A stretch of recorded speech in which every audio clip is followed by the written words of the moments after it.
What does it mean to be an Oregonian? Is there a link? Can there be a link between the cattle rancher riding the sagebrush hills of the Catlow Valley and the hipster in any coffee shop in Portland riding the waves of the global commerce on a laptop?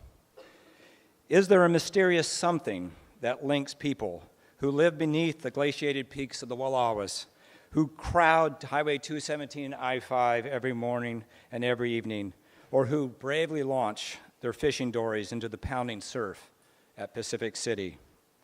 Ecologists and the spiritual insist that the universe is a web of connections. Network theory tells us that we are connections, our bodies, nodes through which information flows.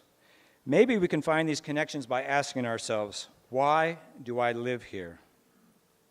If you were born here, why do you stay? If you come from somewhere else, why did you come here?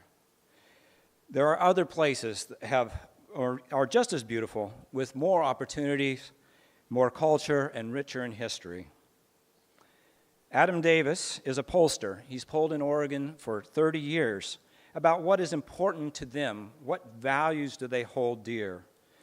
He doesn't look at the horse race kind of polling of, is Obama good or Obama bad?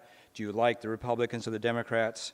No, he's interested in the values that we hold close, that we base our life choices on. What he finds is that there is an Oregon spirit that transcends geography, ethnicity, and political affiliation. We are a state of immigrants, with even the oldest families able to boast of a mere 5 or 6 generations.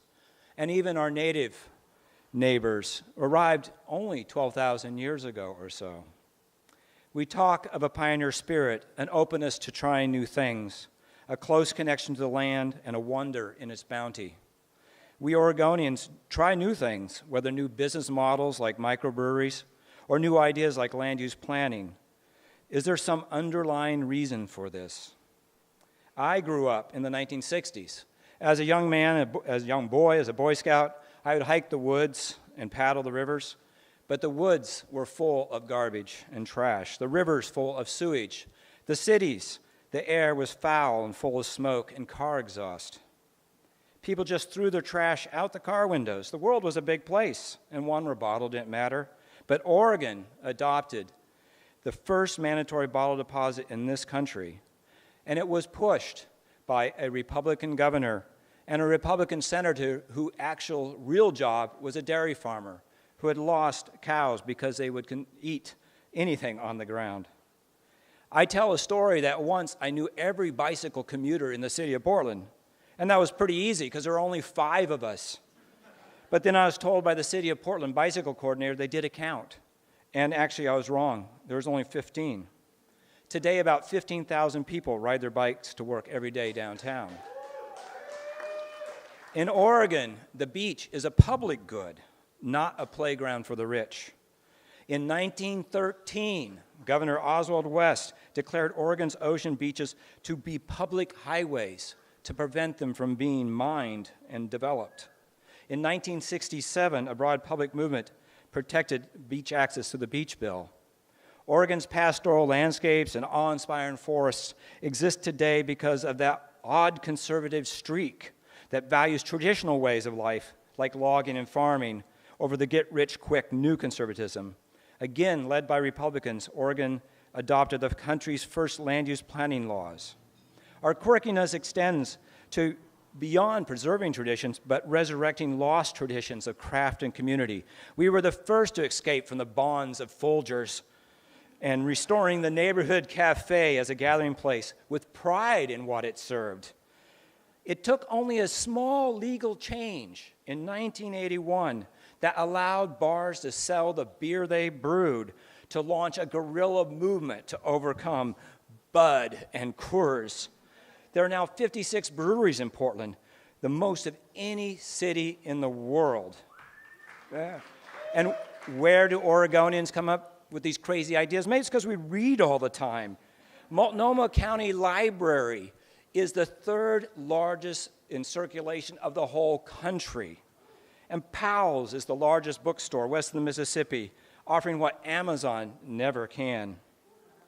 Others may mock us for valuing process over results, but we must never forget how corrupt this town was. One of our U.S. senators was a known bigamist and would post on his office wall the cost of getting a bill introduced or a government contract. The fierce public engagement is our bulwark against that crime, and then Bobby Kennedy is related to it, but we'll go into it later.